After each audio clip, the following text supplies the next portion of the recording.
You won't believe the scene that unfolded when I stopped Karen's kids from trespassing. Michael Hartley had lived in the quiet suburban neighborhood of Oakwood Terrace for over 2 decades. The sprawling single-story home with its distinctive blue shutters was more than just a house. It was a repository of memories carefully curated and maintained through years of joy, loss, and resilience. At the heart of the backyard stood an in-ground swimming pool, a shimmering testament to happier times when Michael's wife, Elizabeth, was still alive. Elizabeth had been the driving force behind the pool's installation back in 2003. A former physical therapist with a love for family gatherings, she had envisioned it as more than just a recreational space. For her, the pool represented connection, a place where their 3 children would learn to swim, where neighborhood kids would create summer memories, and where family celebrations would come to life. Michael remembered how she had meticulously planned every detail, from the slate blue tiles to the custom-designed wooden deck that wrapped around 3 sides of the pool. The pool had indeed served its purpose magnificently through the years. Summer barbecues, birthday parties, and impromptu gatherings had filled the backyard with laughter and life. Michael's children, Sarah, now a corporate lawyer in Chicago, David, a marine biologist in California, and Emily, a high school teacher in Atlanta, had all learned to swim in these waters. Photographs stored carefully in the house showed the evolution of their family through countless poolside moments. But Elizabeth had been gone for 7 years now, taken by an aggressive form of breast cancer that had devastated the family. Since her passing, the pool had become both a cherished memory and a growing burden. The maintenance costs had steadily increased, and Michael, now 62 and recently retired from his position as a civil engineer, found the upkeep increasingly challenging. What was once a source of joy had slowly transformed into a practical and emotional weight. Moreover, the neighborhood had changed. The close-knit community of young families that had existed when the pool was first installed had gradually shifted. Many original residents had moved or aged, and new families with different expectations had moved in. Michael's next-door neighbor, Karen Brennan, epitomized this change, a woman in her late 50s who seemed to view the pool as a community resource rather than a private amenity. The pool's blue waters, once crystal clear and meticulously maintained by Elizabeth, now held a different significance. Each crack in the tiles, each patch of fading paint told a story of time's relentless march. Michael had begun to see the pool not as a vibrant center of family life, but as a memorial that was slowly deteriorating, much like his memories of the life he and Elizabeth had built together. His children had discussed the pool during their last family gathering. "Dad," Sarah had said pragmatically, "the maintenance doesn't make sense anymore. The pool is costing you more than it's worth." David had added, "Mom would want you to do what's best for you now, not hold on to something out of sentiment." And so after months of careful consideration, Michael had made his decision. The pool would be removed. It was time to reclaim his backyard, to create a new space that reflected his current life rather than preserving a static memory. Little did he know that this decision would spark a neighborhood confrontation that would test his patience, resolve, and understanding of community boundaries. Karen Brennan was the self-appointed social director of Oakwood Terrace, a role she had cultivated with a mixture of persistence and aggression. A retired real estate agent with an ironclad belief in her own importance, she had made it her mission to treat the neighborhood as her personal domain. Michael's pool had long been a centerpiece of her unofficial community management strategy. It had started innocently enough. In the early years after Elizabeth's passing, Michael had been more tolerant of neighborhood interactions. Karen would occasionally bring over her grandchildren, twins Joshua and Emma, then just toddlers, asking if they could splash in the pool. Michael, still grieving and unused to saying no, had typically acquiesced. What began as an occasional courtesy quickly became an unwritten expectation.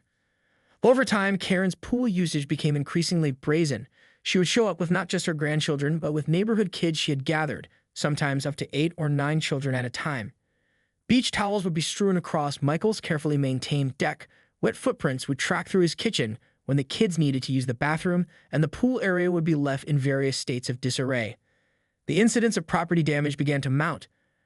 A particularly memorable summer day had seen a group of teenagers accidentally crack one of the pool's expensive slate tiles during a rowdy game of Marco Polo. Another time, Karen's grandson Joshua had knocked over a potted plant Elizabeth had carefully cultivated, breaking an irreplaceable ceramic pot. When Michael had attempted to discuss these incidents with Karen, she would deflect, suggesting he was being unreasonable or overly sensitive. "It's a community pool," Karen would often say, her voice taking on a tone that suggested Michael was somehow being selfish. "These children need somewhere safe to swim. Do you really want to be that guy who prevents kids from enjoying summer?" The neighborhood seemed to tacitly support Karen's perspective. Many of the newer residents viewed Michael as the lone holdup, a grumpy older man who didn't understand the importance of community spirit. What they didn't realize was the personal toll these intrusions were taking. Michael had begun to feel like a prisoner in his own home. What was once a private sanctuary now felt like a public space.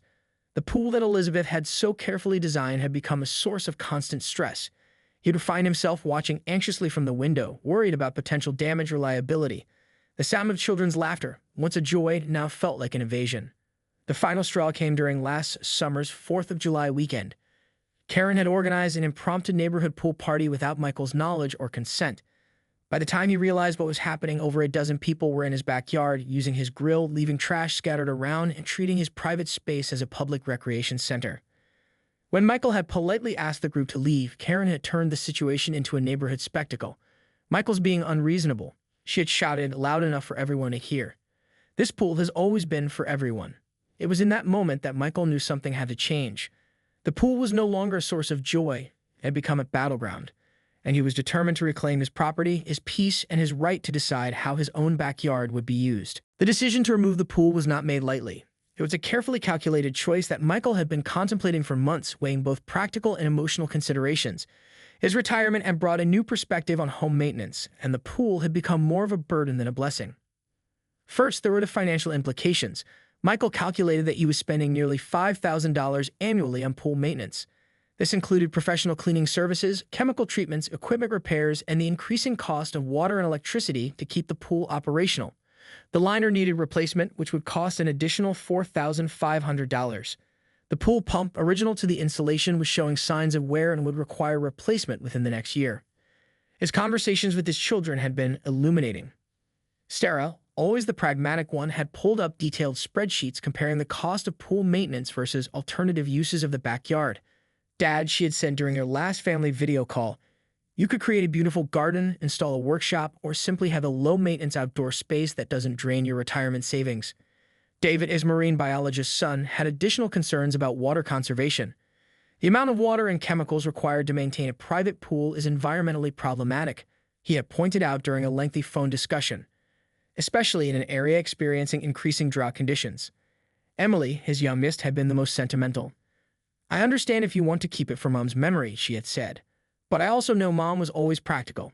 She wouldn't want the pool to become a financial or emotional burden. The final push came during a consultation with a local landscaping company. The professional had conducted a thorough assessment of the backyard, providing Michael with a comprehensive report. The pool's current condition required significant investment. Cracks in the tile work, an aging filtration system, and structural wear meant that keeping the pool would require a major renovation. Michael began researching pool removal options meticulously. He consulted with 3 different contractors, obtained multiple quotes, and thoroughly investigated local regulations. The process was more complex than simply filling a hole. Proper pool removal required careful consideration of drainage, soil compaction, and potential future use of the space. He discovered that complete pool removal, rather than simply filling it in, would provide the most value. This method involved breaking up the concrete shell, removing all materials, and properly grading the land. It was more expensive, but would provide a clean slate for future landscaping. The emotional aspect was equally important. Michael realized that the pool had become more of a memorial to past memories than a living part of his current life. Elizabeth would have understood. She was never one to hold on to things simply out of sentiment. Her practical nature had always been one of the qualities Michael had most loved about her. There was also a sense of liberation in the decision. The pool represented a chapter of his life that was closing. It was time to create something new, something that reflected his current stage of life. Michael imagined a low-maintenance garden, perhaps with a small seating area where he could enjoy morning coffee or evening sunsets. When he shared his final decision with his children, they were supportive.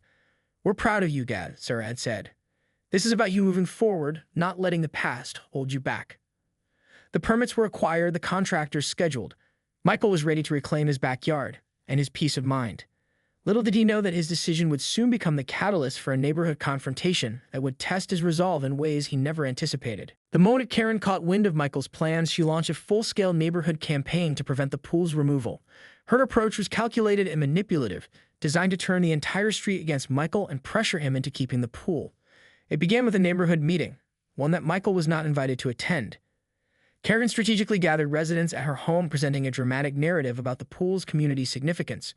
She produced old photographs from past summers, showing children swimming, families gathered, and moments of neighborhood unity. These images were carefully curated to paint Michael as the potential destroyer of community spirit. Michael wants to remove the only shared recreational space we have, she proclaimed, her voice trembling with manufactured emotion. Think about the children who have learned to swim here. Think about the memories we've created. She conveniently omitted the fact that the pool was entirely on Michael's private property and that he had never officially designated it as a community resource. Some neighbors, particularly those with young children, began to rally behind Karen. Text message chains started circulating, with increasingly dramatic descriptions of Michael's planned destruction. One particularly inflammatory message from a young mother read, "Can you believe he wants to take away our children's summer joy? This is what's wrong with older generations. No sense of community." Karen's tactics escalated quickly. She began leaving passive-aggressive notes in Michael's mailbox. The first few were ostensibly polite, couched in language of community concern. They referenced neighborhood children who depended on the pool, suggested community fundraising to help with maintenance, and implied that removing the pool would be a betrayal of the neighborhood's social fabric. When these notes failed to sway Michael, Karen's approach became more aggressive. She started making loud comments within earshot of Michael, ensuring other neighbors could hear her dramatic declarations. "Such a waste," she would say loudly while walking her dog past his property. All those memories just about to be destroyed. She even attempted to involve local community organizations. A representative from the neighborhood association was sent to speak with Michael, suggesting that the pool had some kind of informal community easement. Michael knew this was nonsense, a bluff designed to intimidate him. The most confrontational moment came during a neighborhood barbecue. Karen cornered Michael, speaking loud enough for others to hear. "You can't just destroy something that means so much to everyone," she declared, her voice rising. "This pool is bigger than just you, Michael. It's about our community's history." Michael remained calm, a strategy that seemed to frustrate Karen even more. He understood that her outrage was less about the pool itself and more about losing control, losing the ability to dictate how others use their own property. "The pool is on my property," Michael responded evenly. "I've made my decision after careful consideration. It's not up for discussion." His measured response only seemed to fuel Karen's determination. She began collecting signatures on a petition, a document Michael knew would have no legal standing but was clearly designed to create social pressure and embarrassment. What Karen didn't realize was that her aggressive tactics were having the opposite effect of her intentions. Many neighbors, while initially swayed by her dramatic presentations, began to see through her manipulations. They recognized the fundamental issue. Michael had every right to do what he wanted with his own property. As the day of pool removal drew closer, the neighborhood was divided not by the pool's fate, but by Karen's increasingly desperate attempts to stop Michael. Little did she know that her resistance was about to reach a dramatic climax that would involve local law enforcement and expose the true nature of her community interference. The morning of the pool's removal arrived with a tension that seemed to blanket the entire neighborhood. Michael had meticulously planned every detail, hiring a professional demolition and landscaping team known for their precision and respect for residential properties. Precision Landscape Solutions arrived at 6:30 a.m., their trucks and equipment carefully positioned to minimize disruption to neighboring properties. The team leader, a weather contractor named Jack Rodriguez, had extensive experience with pool removals. He approached Michael before beginning work, walking the property and discussing the detailed plan. "We'll do this systematically," Jack explained, showing Michael a comprehensive breakdown of the removal process. "First, we'll drain the pool completely, removing all water and chemicals safely. Then we'll break up the concrete shell, ensuring we dispose of materials responsibly." Karen had other plans.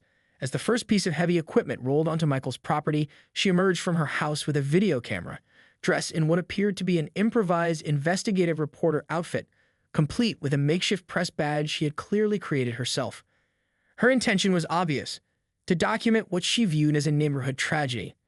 "This is Michael Hartley destroying our community's most valuable recreational resource," she announced dramatically to her camera, positioning herself at the edge of Michael's property line. The demolition crew ignored her, continuing their methodical work. The pool removal was a complex process.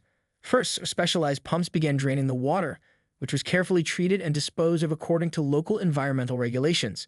Jack's team used ground-penetrating radar to map out underground utilities, ensuring no damage would occur during demolition. As the concrete began to break, layers of the pool's history became visible. Elizabeth's carefully chosen blue tiles, now faded and cracked, emerged like archaeological fragments. Michael found himself unexpectedly moved, watching decades of memories being systematically dismantled. Karen's performance escalated. She began live streaming the removal on a neighborhood Facebook group, providing increasingly dramatic commentary. "Look at this destruction," she would exclaim, her camera shakily capturing the demolition. "Our children's summer memories being crushed before our very eyes." Neighbors began to gather, some out of genuine curiosity, others drawn by Karen's dramatic live stream. Michael noticed a shift in the crowd's sentiment. What had begun as support for Karen was gradually turning into embarrassment at her increasingly hysterical behavior. The most dramatic moment came when Karen attempted to physically obstruct the work. As a small bulldozer began removing broken concrete, she dramatically stepped forward, positioning herself between the machine and the pool's remains. "You cannot do this," she shouted. Jack Rodriguez, a consummate professional, simply stopped the equipment and calmly contacted local law enforcement. 2 officers arrived within minutes, familiar with Karen's reputation for creating neighborhood disturbances. "Ma'am," one officer explained patiently, "Mr. Hartley has all necessary permits. You need to step back and allow the work to continue." The moment the demolition crew left, Karen's frustration reached its boiling point. She stormed inside her house, her hands shaking as she grabbed her phone.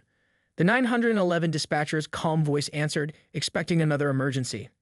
Instead, they were about to receive one of the most memorable non-emergency calls of their week. "I'd like to report a crime." Karen's voice trembled with manufactured urgency. "My neighbor is destroying community property and causing a massive disturbance." The dispatcher, Karen Matthews, was a 15-year veteran of the local emergency services. She had heard countless inflammatory calls and recognized the tone of someone manufacturing an emergency. "Ma'am," she responded evenly, "can you clarify exactly what crime is being committed?"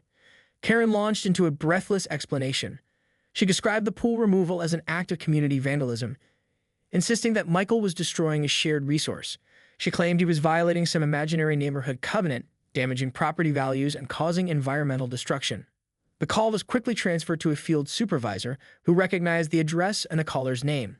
Officer Robert Daniels had responded to Karen's previous frivolous complaints and knew exactly how to handle the situation. 2 patrol cars were dispatched, not as an emergency response, but as a standard check to ensure everything was in order. Officers Ryan Torres and Alina Rodriguez arrived, their expressions already suggesting they knew this was likely another of Karen's dramatic performances. As they pulled up to Michael's property, they could see the clearly excavated pool area, the professional work of the demolition team evident. Permit documents were neatly posted on a stake near the street, exactly as required by local regulations. Michael was in his front yard, watering some plants when the officers approached. He greeted them with a calm, slightly weary smile that suggested he was no stranger to such interruptions. "Mr. Hartley," Officer Torres began, "we received a call about a potential disturbance with your property." Michael handed over the permits without hesitation, his documentation meticulously organized. The officers reviewed the paperwork, their professional demeanor barely concealing a hint of amusement. Meanwhile, Karen had positioned herself at her property line, recording the entire interaction on her phone. She was live-streaming to the neighborhood Facebook group, providing a running commentary that grew increasingly frustrated as the officers showed no signs of taking action against Michael. "This is a clear violation of community standards," Karen shouted. "He's destroying our neighborhood's recreational space." Officer Rodriguez approached Karen, her tone professional but firm. "Ma'am, Mr. Hartley has all necessary permits. The pool is on his private property, and he is well within his rights to remove it. I'm going to ask you to stop harassing your neighbor." The live stream captured Karen's face as reality set in. Her dramatic performance was falling apart, and the neighborhood was watching. What she had hoped would be a moment of community uprising was turning into an embarrassing display of her own unreasonableness. The officers completed their report, which would ultimately note no violation found, and complainant appears to be creating unnecessary disturbance. As they prepared to leave, Michael offered them water, a gesture of kindness that only highlighted the absurdity of Karen's complaint.